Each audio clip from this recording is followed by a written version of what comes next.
Alhamdulillahi Rabbil Alamin. Al-aqibatu lil muttaqin wa la udwana illa 'alal zalimin. Asyhadu an la ilaha illallah al-malikul haqqul mubin wa asyhadu anna Muhammadar Rasulullah shadiqul wa'dil amin. Allahumma shalli wa sallim ala hadzal nabiyil karim wa ala alihi washabihi ajma'in wa man tabi'ahum bi ihsanin ila yaumiddin. Radina billahi rabban wa bil islami dina wa bi muhammadin nabiyyan wa rasulah. Rabbana zidna ilma warzuqna rahmah. Allahumma inna nas'aluka ilman nafi'an wa rizqan thayyiban wa amalan mutaqabbala. Allahumma inna ala dzikrika wa syukrika wa husni ibadatik. Allahumma shrah sudurana bi ghaidil imani bik wa jamili tawakkuli alaik wa ahyina bi ma'rifatik wa amitna ala syahadati bi sabilik innaka limal maula wa ni'man nasir. Allahumma amin. Bapak sekalian, mari kita buka kajian kita kitab Bidayatul Mujtahid dengan basmalah. Bismillahirrahmanirrahim. Alhamdulillah, tidak terasa kita sudah tidak ketemu sudah setahun yang lalu ya. Terakhir tahun 2025, sekarang 2026, Masya Allah ya. Ada dua hal yang bertolak belakang sebenarnya. Apa sih maknanya dari pergantian tahun bagi kita? Gitu? Apakah umur kita bertambah, apakah berkurang? Tambah berkurang kan? Bertambah ya benar, berkurang ya benar gitu kan. Bertambah kalau ngitungnya dari hari kelahiran, berarti kan tambah. Kalau dari hari kematian berarti berkurang ya. Jadi tergantung kita mau ngambilnya dari sisi mananya gitu ya. Mau bertambah mau berkurang sebenarnya sama ya, posisinya sama. Selalu kita mesti muhasabah, introspeksi diri, mana-mana yang masih kurang, yang masih berat, yang masih masalah di dalam kita menjalankan aturan Allah, itu yang perlu kita terus introspeksi bagaimana supaya kedepannya lebih baik lagi. Sebagai seorang muslim, Nabi SAW itu selalu ingatkan, min husni islamil mar'i tarkuhu mala ya'ni. Di antara tanda kebagusan keislaman seseorang itu adalah manakala kita bisa meninggalkan apa-apa yang sekiranya tidak ada maknanya bagi kehidupan kita. Itu mari kita tinggalkan. Jadi pastikan setiap langkah kita itu ada bermakna. Dan sebaiknya jadi most valuable, jadi betul-betul yang sangat bermakna itu yang kita kejar. Gitu. Karena makna hidup itu kan tiap orang juga tingkatannya berbeda-beda. Bagaimana setiap hari atau makin hari makin bermakna. Apa yang kita dulu terbiasa menjalankan yang makruh, bagaimana supaya kita tinggalkan. Apakah makruh itu boleh? Ya boleh, kan nggak berdosa. Tapi kan kurang maknanya. Setidaknya ya geser ke mubah.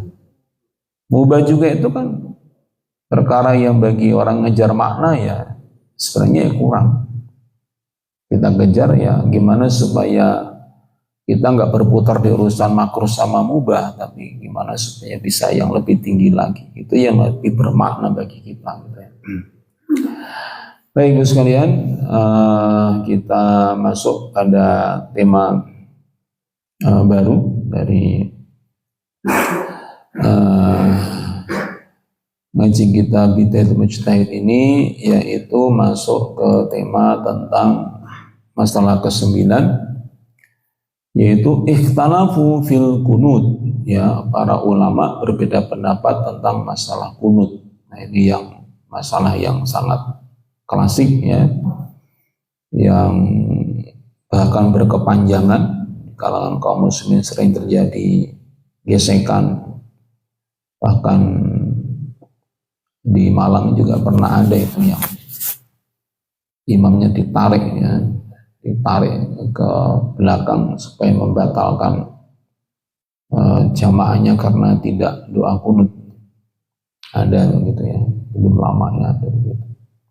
Jadi memang kontraksi tentang masalah ini sangat serius sebenarnya di kalangan kaum muslimin. Jadi lukanya juga bisa cukup dalam. Dan ini sebenarnya kalau nanti kita kaji itu sebenarnya karena masalah pemahaman ya. Sebagaimana kita tahu kitab ini yaitu kitab Bidayatul Mujtahid ini adalah fikih perbandingan, mengajak para kaum muslimin supaya bisa saling menghargai, menghormati berbagai macam qaul atau pendapat yang ada di kalangan mereka yang kompeten di bidangnya, itu para ulama ya. Jangan sampai kita ini seperti mengklaim sepihak. Sesuatu yang seperti itu pendapat ulama kita anggap sebagai dalil, sehingga menjadikan yang tidak sependapat dengan apa yang dia yakini dianggap sebagai kesalahan atau bahkan kesesatan atau kebatilan, bahkan seperti itu ya. Itu yang perlu kaum muslimin tingkatkan ya, kualitas pemahamannya ya. Tentu kita menghormati, menghargai, berkhusudan tentu maksudnya adalah sama-sama ingin menjaga agama kan, sama-sama ingin mengamalkan agama dengan sebaiknya, itu ya kita sangat menghormati. Tetapi mungkin perlu ada memperluas paham agama. Jadi fikih muqaranah ini perbandingan itu tujuannya untuk memperluas paham agama supaya tidak menjadi sangat keras kepada yang berbeda pendapat, yang beda dengan yang kita amalkan. Baik. Jadi di dalam kitab ini, kitab Bidayatul Mujtahid ini ada 7 ya, ada 7 pendapat tentang kunutnya. Bukan 2 tapi berapa? 7.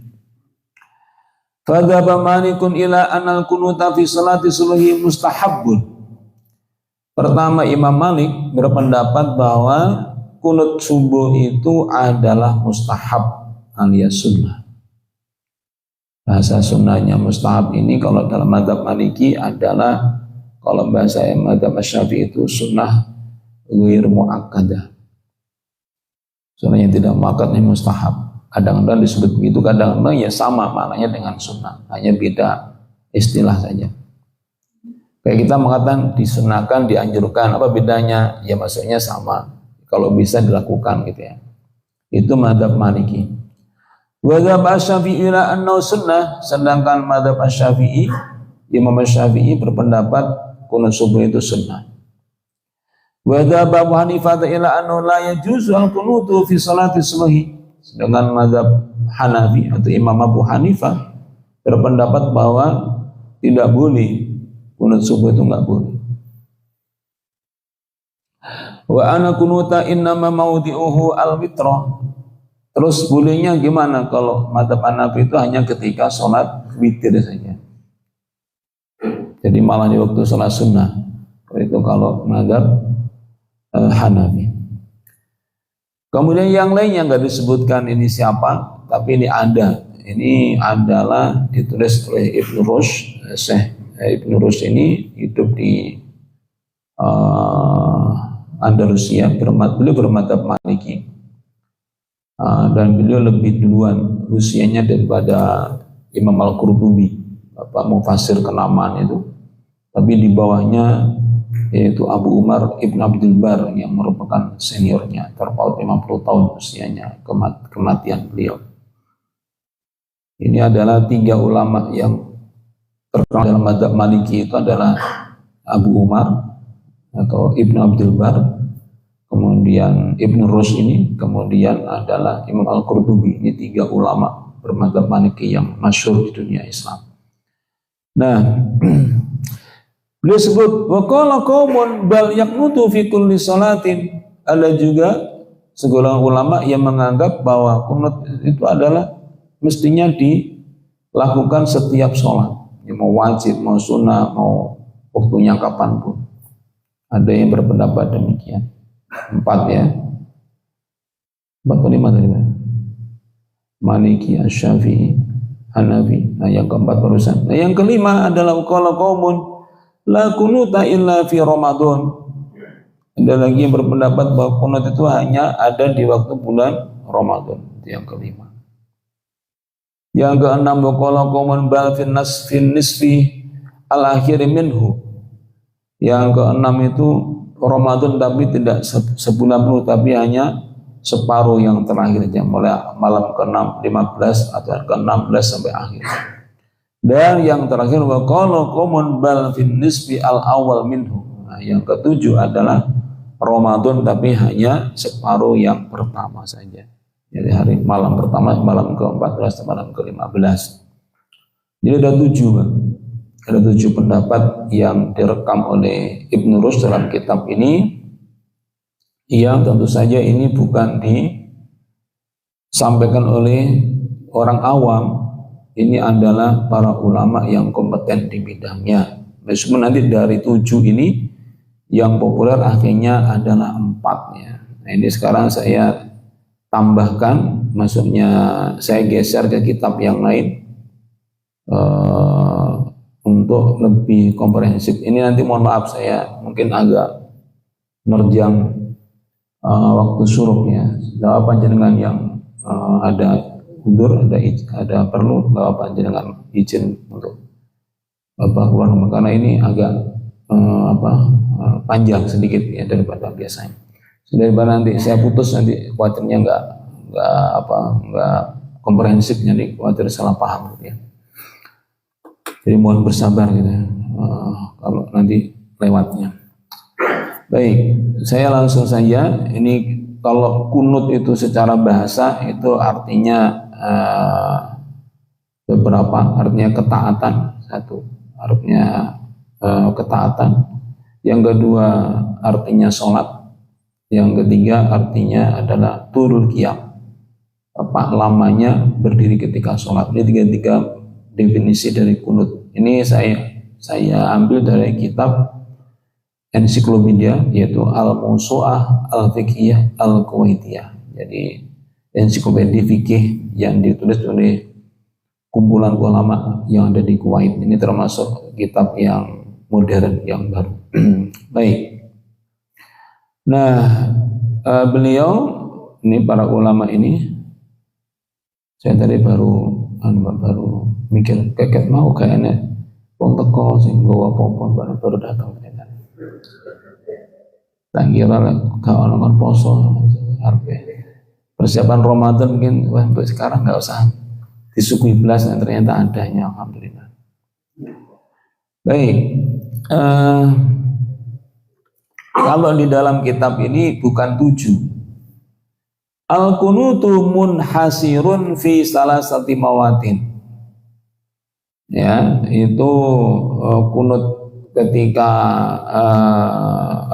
itu terbagi di dalam 3 keadaan. Maksudnya dibahas dalam 3 tema. Pertama, kunut di waktu subuh, kemudian witir, dan yang ketiga ketika nawazil atau yang kita sebut nazilah itu ya. Ada 3 itu. Jadi pembahasannya itu dibagi 3, yaitu gimana hukumnya kunut di waktu subuh, gimana hukumnya kunut di waktu sholat witir, dan bagaimana kunut yaitu ketika ada nazilah atau ada musibah besar atau bala bencana seperti yang terjadi di bumi Syam sekarang ini, termasuk juga negeri yang lainnya. Nah, dari 3 ini kayaknya waktunya terlalu panjang, kita ambil satu saja yang umum menjadi pembahasan di mana-mana, yaitu al-kunutu fi subhi. Jadi kunut di waktu subuh. Nah, tentang kunut waktu subuh ini, ikhtalafal fuqaha'u fi hukmil kunut fi salati subhi ala arba'ati aqwal. Jadi ini ulama Kuwait ini ulama yang sudah menghimpun seluruh pendapat, berusaha sepresisi mungkin ya, walaupun disebut sempurna ya nggak bisa. Itu tetap, ini tadi kan disebutkan oleh Ibnu Rushd itu abad ke-11, tahun 500 11-12 kan, 11-12 miladiah ya, tahun 500-an 600-an Hijriah. Itu disebutkan ikhtilaf, para ulama berbeda pendapat. Ini ditulis di era modern abad ke-14, abad ke-15 bahkan, karena 15 Hijriah ya, atau abad 21. Tetap tidak ada perubahan redaksinya, yaitu ikhtalafal fuqaha, yaitu para ulama beda pendapat. Jadi jangan dipaksa, Pak. Jadi kalau kita katakan nggak boleh beda pendapat, ini kita berarti akan menentang ulama sedunia gitu maksudnya. Emang kita ini siapa gitu? Wong kita bukan ulama, atau mungkin malah dibela begitu mengitiwali. Lah iya itu ulama, kan saya bukan ulama. Mungkin gitu malah. Iyalah ulama yang beda pendapat. Kalau makanya menurut saya nggak boleh beda pendapat. Kenapa? Karena saya bukan ulama. Ya kalau gitu ya boleh ngono. Nah kita kan fas'alu ahla dzikri in kuntum la ta'lamun. Innama yakhsyallaha min ibadihi al-ulama wal ulama warasatil anbiya. Jadi ulama itu kedudukannya sangat tinggi di dalam agama Islam. Jadi urusan agama itu jangan kita malah diwali. Ya ulama, saya bukan ulama. Menurut saya sebagai bukan ulama tidak boleh beda pendapat dalam masalah kunut subuh. Wah ini kita sudah melunjak, kita sudah ranti tugu namanya kalau dalam adabnya, suul adab ya. Mudah-mudahan kita dijauhkan dari yang demikian. Baik.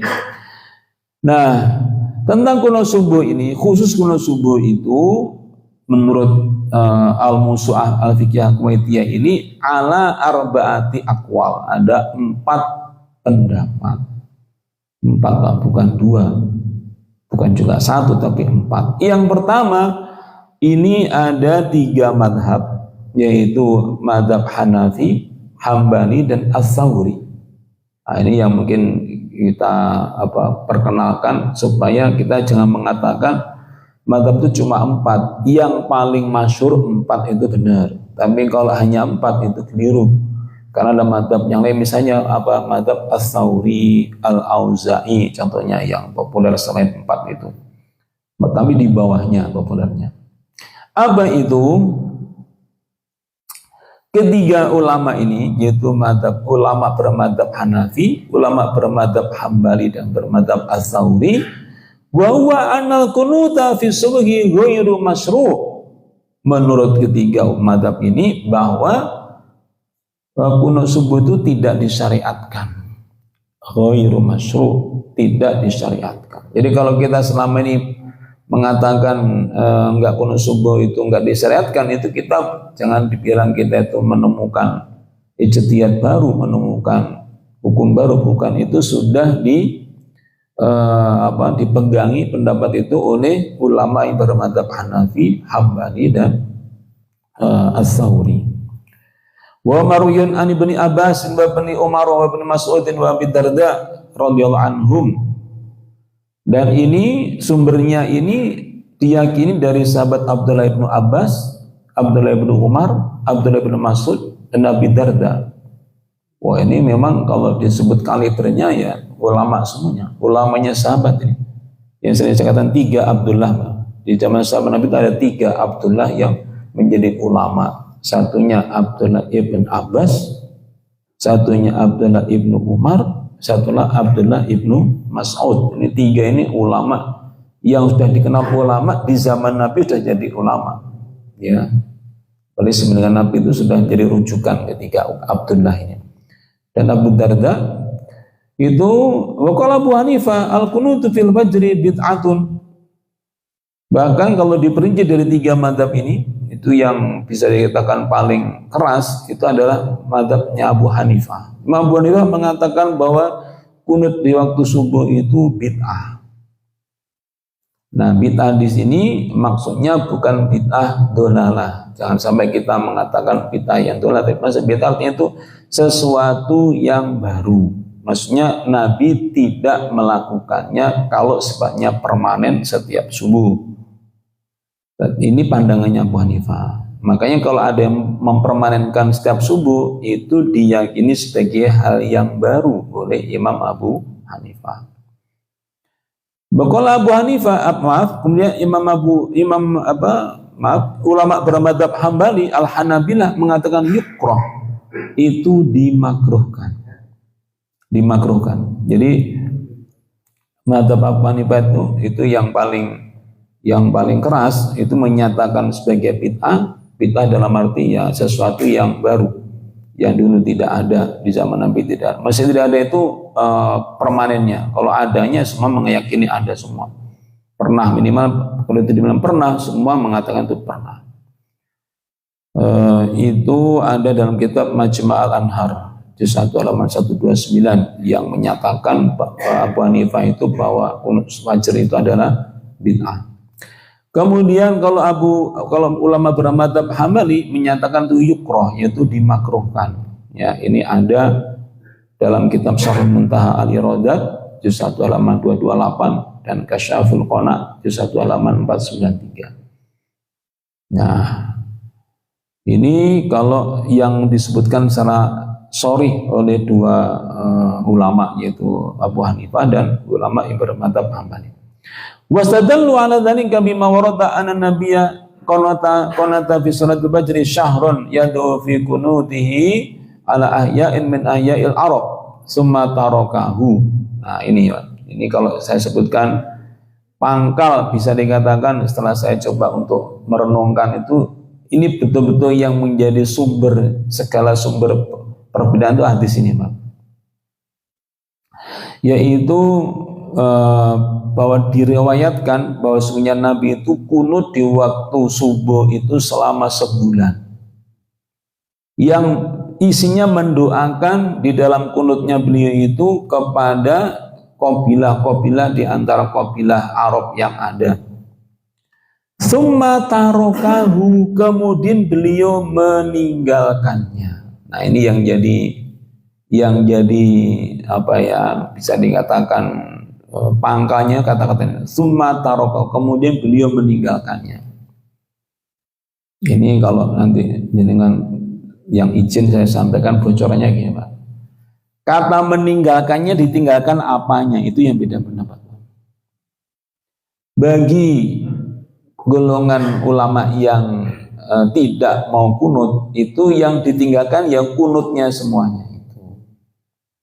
Sedangkan bagi nanti madzhab yang tetap menggunakan, yang ditinggalkan itu adalah dua kemungkinan. Ini tolong diingat-ingat ya. Yang pertama yang ditinggalkan adalah mencelanya itu, melaknatnya ditinggalkan. Melaknatnya itu ditinggalkan, satu. Yang kedua yang ditinggalkan adalah yang tidak biasa dilakukan Nabi, yaitu selain subuh.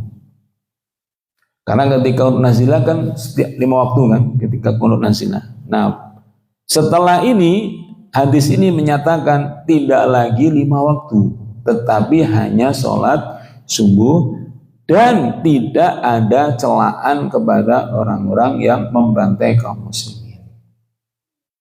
Nah, itu kalau mau diringkas pangkalnya di situ hadis ini. Nah, kita lihat penjelasannya. Hadis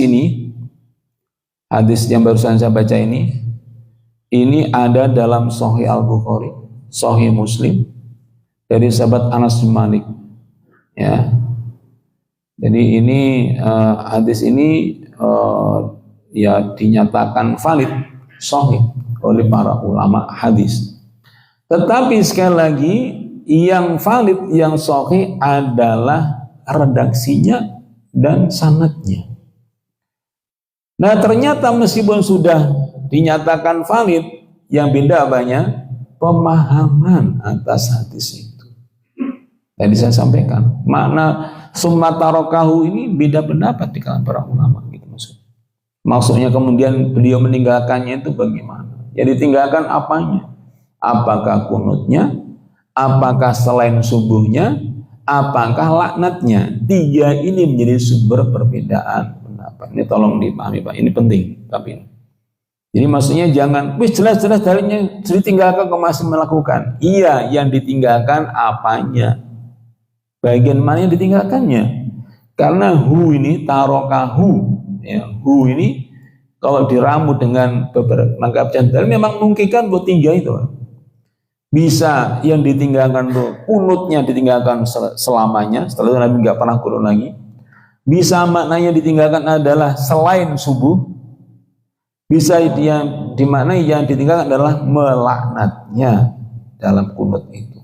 Nah, tiga-tiganya itu kalau kita mau objektif, kita nggak asobiah, fanatisme dan golongan, harus kita katakan tiga itu mungkin dipahami, tiga kemungkinan itu. Kecuali kita sudah mampu dengan pendapat kita, ya kita paksa aja. Jelas maknanya itu adalah jadikanlah total kunut subuh. Nah, itu kalau udah kadung semangat menolak ya begitu. Atau enggak, pokoknya hanya laknatnya saja. Selebihnya tetap 5 waktu. Ada satu lagi, enggak, ya laknatnya dihilangkan, 4 waktu ditinggalkan, tinggal 1 itu subuh saja. Harga mati demikian. Ya kalau kita masih begitu, ya kita namanya itu belum menghargai para ulama, tapi hanya menghargai ulama yang cocok dengan kita saja. Ya kayak gitu ya mohon maaf, itu sebenarnya kita sedang jadi berkontribusi menjadi sumber permusuhan, perpecahan kalau gitu. Mohon maaf saya sampaikan kalau kita seperti itu cara kita mempersepsi gitu ya. Makanya ya ditinggalkanlah ya begitu kalau misalnya himbauan saya demikian. Qalu fakana mansuhan itarku dalil naski. Maka dari ayat dari hadis ini jelas sekali berarti kunutnya Nabi sudah dimansuh, sudah dihapus dengan hadis ini. Sudah berhenti setelah itu gitu maksudnya. Karena meninggalkan itu sudah berarti merupakan dalil terhapusnya syariat itu. Ini bagi 3 madzhab tadi ya, Hanafi, Hambali dan Ats-Tsauri. Itu dalil yang pertama. Yang diyakini oleh 3 madzhab itu kenapa tidak disebut ghairu masyru' dan yukroh tadi. Ya tidak disyariatkan dan dimakruhkan tadi. Hadis yang kedua ini adalah dari Abi Malik Sa'ad bin Tariq al-Asja'i. Dia katakan, qultu li Abi, ya abadi innaka qad shallaita khalfa Rasulillah sallallahu alaihi wasallam. Nah, ini sekarang yang kedua ini bukan Nabi yang menyampaikan, tapi ini adalah berarti Abi Malik Sa'ad bin Tariq ini berarti, mohon maaf saya kurang yakin, ya maksimal dia adalah tabi'in.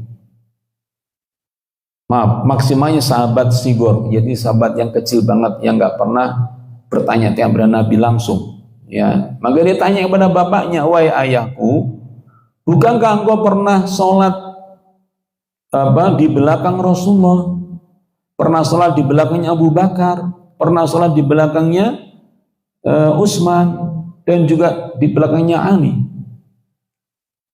Hahuna bil Kufah nawan min khamsin wasinina, dan kami di Kufah itu sudah selama kurang lebih yaitu 5 tahun. Akanu yaknutun, apakah mereka 2 kunut ketika subuh? Nah, ini yang nanya berarti siapa? Anaknya, abinya yang merupakan sahabat Nabi. Ya, maka jawaban bapaknya apa? Ai bunayya, wahai anakku, muhdas, itu sesuatu yang baru. Gitu. Atau dalam lafaz ini, ya bunayya innaha bid'ah, wahai anakku, sesungguhnya mempermainkan kunut subuh itu adalah sesuatu yang bid'ah, sesuatu yang baru. Nah, setelah itu berkomentarlah Imam At-Tirmidzi di dalam sunannya At-Tirmidzi, wal amalu alaihi inda aktsari ahlil ilmi. Nah, dari sumber periwayatannya tadi itu berarti ini asar, Pak, asar tabi'in dan sahabat ini Al-Asja'i ini bukan langsung dari Rasulullah ya, tapi generasi sudah. Jadi Rasulullah sudah wafat, Abu Bakar sudah wafat, Umar, Utsman, Ali radhiyallahu anhum sudah wafat semuanya. Kemudian ada tabi'in yang bertanya kepada ayahnya, yang ayahnya itu pernah sholat jamaah di belakangnya Rasulullah dan khalifah yang 4 itu. Dan beramal dengan berdalil seperti ini, sebagian besar dari para ulama mengamalkan yang demikian menurut Imam At-Tirmidzi. Jadi sekali lagi kita jangan mabuk maksudnya. Ini adalah pendapat dari Abu Hanifah, ulama yang bermadzhab Hambali dan madzhab Ats-Tsauri, didukung oleh sebuah riwayat dari seorang tabi'in yang tanya kepada bapaknya yang merupakan sahabat Nabi yang punya pengalaman sholat berjamaah subuh di belakangnya siapa? Rasulullah, Abu Bakar, Umar, Utsman, dan Ali. Jadi kalau kita pakai ini apakah boleh? Ya boleh, dengan apa tidak kunut subuh berpedoman pada ini, tapi jangan langsung bilang menurut sunnah Nabi, jangan begitulah. Jangan. Cukup saya condong pada pendapatnya mazhab Hanafi, Hambali, Ats-Tsauri, dan Imam Al-Asy'ari. Udah, itu sudah, itu lebih selamat. Jangan kita langsung mengatakan yang benar begini, jangan begitu. Kita mending langsung kita mengatakannya, ini saya condong pada pendapat-pendapat ini. Itu yang pertama. Ada 4 ya, makanya harus suwinya. Yang kedua adalah mazhab Maliki. Lil Malikiyah ala masyhur wa ana kunuta fi sumi mustahabun wa fadilah. Sedangkan menurut mazhab Maliki yang masyhur adalah bahwa kunut di waktu subuh itu mustahab wa fadilah, yaitu disunahkan dan utama. Kenapa? Nah, ini alasannya. Ini kalau sumbernya yang dikatakan mustahab dan fadilah itu dalam kitab Mawahibul Jalil juz 1 halaman 539 dan Manhul Jalil juz 1 halaman 157. Nah, apa dasarnya? Li'annan nabiyya sallallahu kana yaqnutu fi salati subhi. Karena ada sebuah riwayat yang menyatakan bahwa Nabi itu selalu kunut di waktu subuh. Fi marawa Abu Hurairah wa Khaffaf ibnu Ima wal Bara' wa Anas ibnu Malik, yaitu dari sahabat Abu Hurairah, Khaffaf ibnu Ima dan Al Bara' dan juga sahabat Anas bin Malik. Lebih tegas lagi disebutkan bahwa sahabat Anas Malik mengatakan mazala Rasulullah yaqnutu fil fajri hatta faraqad dunya. Jadi Nabi itu tidak pernah lepas dari sholat, dari kunut subuh sampai beliau meninggalkan dunia ini, alias sampai beliau wafat. Nah, gitu. Ini yang keempat ini. Ini hadisnya ini ya, ini ada dalam Musnad Imam Ahmad dan Sunan Al-Baihaqi. Ya, ada 2 kitab hadis yang menyebutkan riwayat ini. Musnad Imam Ahmad itu juz 3 halaman 162, Al-Baihaqi juz 2 halaman 201. Ya. Nah, hadis ini dinyatakan dhaif wa dha'afu Ibnu At-Turkmani kama fi Hamis Sunan Al-Baihaqi. Berkata nih Ibnu Jauzi kama bi Nasdur Roya. Nah, hadis ini dinyatakan dhaif. Nah, sekali lagi dinyatakan dhaif oleh ulama yang bernama Ibnu At-Turkmani dan Ibnu Jauzi. Yang melemahkan bukan Allah, bukan Rasulnya, bukan sahabat. Yang melemahkan adalah ulama hadis yang bernama Ibnu At-Turkmani dari Turkmenistan dan Imam Al-Baihaqi.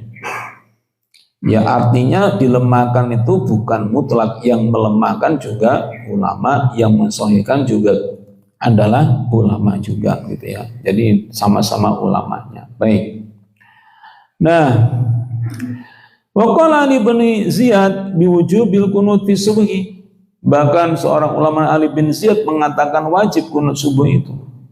Faman tarakau fasadat sholatu, siapa yang meninggalkan kunut subuh maka rusaklah sholatnya, artinya batal sholatnya. Ini bisa dilihat di dalam Hasyiah Al-Banani Al-Zarqani dan juga Manhul Jalil dan juga Mawahibul Jalil. Nah, dalam kitab-kitab disebutkan demikian. Baik. Kemudian Imam Malik mazhab Maliki mengatakan wa yajuzu qabla ruku' wa ba'dahu fi rakaah. Jadi boleh dilaksanakan sebelum ruku' maupun setelah ruku', yaitu ketika setelah i'tidal. Ya. Nah, kemudian yang pendapat yang kedua, yang pertamanya tadi mana ya? Kita baca saja, yaitu ghairu annal mandhuba al-afdal kaunuhu qabla ruku' aqibal qiraah bila takbiratin qablahu, ya. Dan tidak disebut sunnah atau afdal apabila sebelum ruku', ya, setelah selesai membaca ayat Quran, ya, tanpa takbir, jadi langsung setelah selesai misalnya baca hatim misalnya alaihissumma bi'ahkamil hakimin, sebelum ruku' itu kunut dulu. Itu madzhab Maliki demikian. Nah, itu kalau sudah disampaikan argumennya, ini kita lompati sekarang.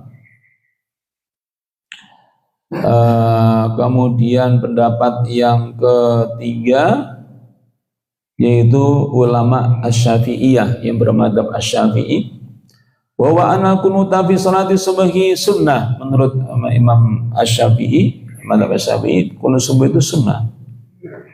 Berkata Imam An-Nawawi rahimahullah ta'ala, i'lam ana kunuta masyru'un indana fi subhi. Dan ketahuilah bahwasanya kunut subuh itu disyariatkan di dalam madzhab kami. Wa sunnatul muakkadatun, bahkan dia sunnah yang sangat ditekankan, sunnah muakkadah.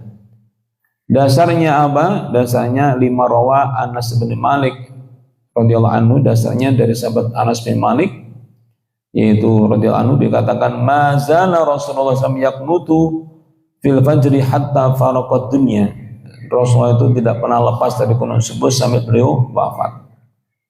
Ya, ini diulang lagi, ya sudah, yaitu dalam Musnad Imam Ahmad dan Sunan Al-Baihaqi tadi hadisnya. Nah, mereka mengatakan walau tarakau lam tabtulu salatu, tetapi kalau misalnya seorang muslim itu meninggalkan kunut subuh itu tidak batal salatnya. Itu bedanya dengan madzhab Maliki tadi, ya. Lakin yasuddu lisahwi sawaun tarakau amdan au sahwan, tetapi sebaiknya sujud sahwi baik karena meninggalkannya karena lupa maupun karena sengaja. Kalau kemudian setelah itu ingat, itu perlu sujud sahwi gitu. Adapun tempatnya adalah setelah ruku, itu ya sudah kita pahami. Nah, kemudian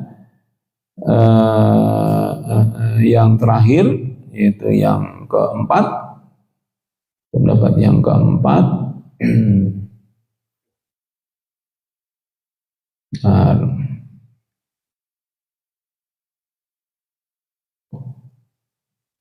yang keempat,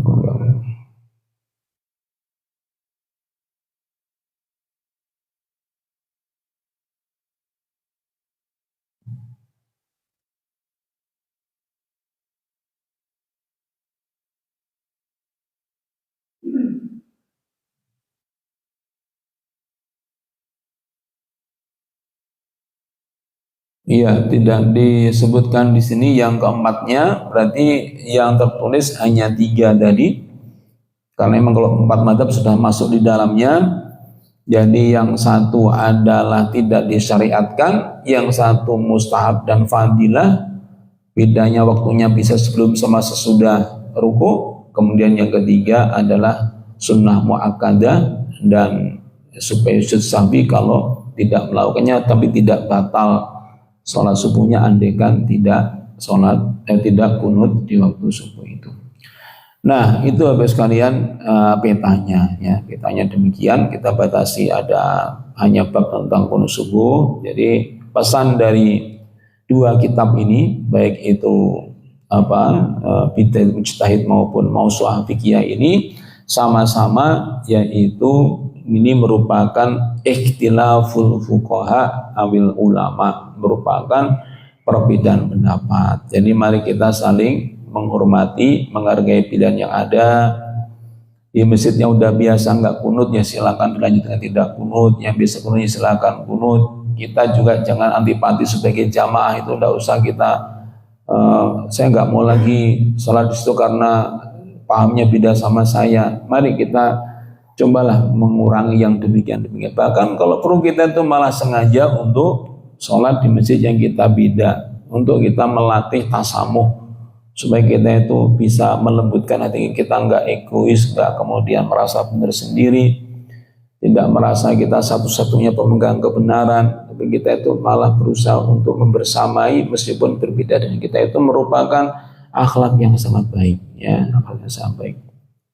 Tapi jangan kemudian kita seolah dikatakan tidak punya ilmu tentang masjid. Justru kita karena ngerti adanya beda pendapat itu, maka kemudian hendaknya kita bisa saling menghormati atau menghargai. Jangan kita kemudian memaksakan diri.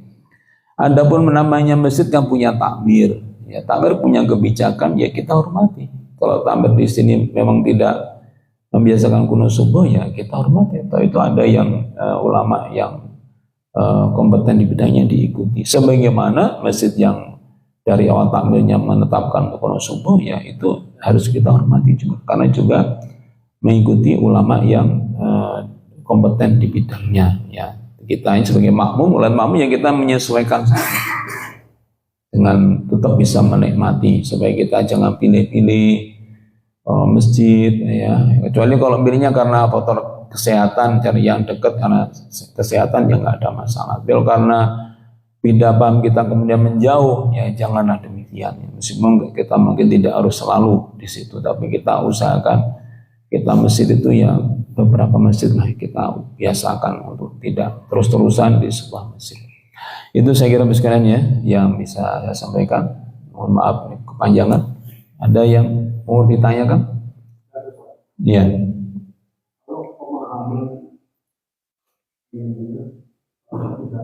Iya.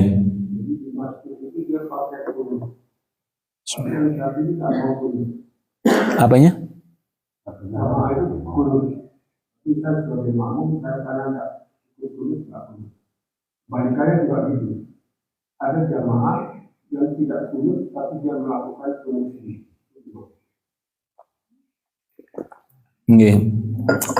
Nah, itu sudah menyangkut masalah adab, ya. Adab mensikapi perbedaan pendapat yang nyata ada di dalam amaliyah ibadah, yaitu tetap dua pendapat juga sama. Pendapat yang pertama mengikuti persis sama dengan imam karena dijadikan imam untuk diikuti, itu alasannya. Dan yang kedua, karena itu adalah bagian dari ikhtilaf, perbedaan pendapat, bukan urusannya benar sama salah, itu hanya perbedaan pendapat semata. Makanya dihimbau untuk pendapat pertama ini ikuti sepenuhnya dalam dua hal tadi. Kalau kita biasanya kunut subuh, kita tahu kita sedang di masjid yang nggak kunut, ya sudah kita nggak kunut saja. Toh bagi yang berpendapat kunut itu adalah sunnah, gitu ya. Demikian juga kalau kita itu terbiasa untuk nggak kunut, kemudian ternyata masjid itu kunut, ikuti sepenuhnya kunut subuhnya. Kita menghormati pendapatnya Imam Malik dan Imam Asy-Syafi'i yang juga ulama yang tidak bisa dikatakan lebih rendah daripada Imam Abu Hanifah maupun Imam Ahmad bin Hambal, kan setara. Nah gitu. Itu pendapat yang pertama begitu. Nah, itu yang kedua, ya tetap tadi itu, ya tetap mau sholat jamaah, tetapi apa? Ya karena kita yang berbeda pas. Kalau kita nggak biasa kunut subuh, ya kita kunut subuh, ya kita diam saja. Satu. Yang kedua, kalau kita biasanya kunut, kemudian jamaah sholat jamaahnya itu nggak kunut, ya kita kunut sendiri. Itu pendapat yang kedua. Nah, dari dua pendapat itu sama-sama ada ulama yang menyarankannya, gitu ya. Silakan jangan pilih yang mana. Yang penting jangan kita plerak-plerak atau mengejutkan dai kalau ada yang cara adabnya itu beda sama kita, gitu aja. Tapi kalau saya memilih yang pertama, saya berusaha mengikuti apa yang ada di masjid itu, saya ikuti sepenuhnya. Sepenuhnya itu maksudnya apa? Kalau kunut ya saya nggak diam aja. Ya kalau mengaminkan ya mengaminkan, mengangkat tangan mengangkat tangan sesuai dengan yang lainnya. Tetapi saya tidak mengapa, saya menghormati kalau ada makmum di samping-samping saya yang tidak seperti saya, ya nggak masalah gitu. Kenapa? Nah, kalau kita terganggu berarti kita belum tasamuh berarti ya. Kurang bukan, maaf. Berarti masih kurang tasamuhnya. Harusnya ya nggak apa-apa. Ya beda sama saya nggak apa-apa, nggak masalah. Sebenarnya kata beda itu kan hal yang lazim ya. Maksudnya apa ya? Emang kita selama ini sama terus kan nggak juga. Emangnya kita yang apa namanya berbeda dalam masalah kunut, hanya beda masalah kunut kan tidak. Kita sebenarnya kalau kita prinsip banyak loh yang kita beda-beda itu. Misalnya tingkat jaharnya kita di dalam kita sebagai makmum itu beda-beda. Ada yang kita yang menahan diri untuk tidak bersuara sama sekali, hanya umi-umi tok, hanya gerakan mulut tok. Ada yang bunyi, ada yang suaranya keras banget, kan ada. Itu kan mungkin kita juga bisa merasa saling terganggu juga kalau kita tidak saling menghargai, menghormati pilihan itu gitu ya. Ya kalau saya mau maklumi kalau ada yang buanter, saya maklumi aja. Ya mungkin dia sambil mikirin segala macam, ya dia sedih apa itu dibuanternya Allahu Akbar, itu kayak ngobati gundah gulana dalam hatinya, kita ya sudah nggak apa-apa. Ya, nah kitanya mungkin pas banyak rezeki, pas plong itu ya tenang ya, tidak mati. Ya gitu aja. Nah, balik lihat tanggalnya, misalnya kan, ini tanggal muda semuanya tenang. Ya. Semuanya tanggal tua mau macam-macam, ekspresinya mau macam-macam. Karena pas takbiratul ihramnya itu pelan, pas etidal, Rabbana lakal hamdu buanter gitu. Kenapa? Oke. Ya itu saya kira apa namanya tanggapan saya, mohon maaf ini kepanjangan. Nanti nggih, silakan kalau nanti ada yang mau nambah lagi silakan di forum di beranda ya insyaallah. Baik, demikian kita tutup, kita akhiri dengan doa Bismillahirrahmanirrahim. Allahumma salli ala Muhammad wa ala Muhammad alhamdulillahi rabbil alamin. Allahumma qasfina min khasyatika ma tahulu bainana wa baina ma'asika wa min ta'atika ma tuballighuna bi jannatika wa yaqini ma yuhawwinu bi alaina musibatid dunya wa matina bi asma'ina wa basna quwatina ma ahyaitana wa ja'al risamina wa ja'al tarana ala man zalamana wa ansurna ala man adana wa la taj'al musibatana fi dinina wa la taj'al dunya akbar hammina wa la mablagha ilmina wa la tusallit alaina man la yarhamuna. Subhanakallahumma wa bihamdika asyhadu an la ilaha illa anta astaghfiruka wa atubu ilaik. Nasrun minallah wa fatun qarib. Allahumma fiq laqam tariq. Wassalamualaikum warahmatullahi wabarakatuh.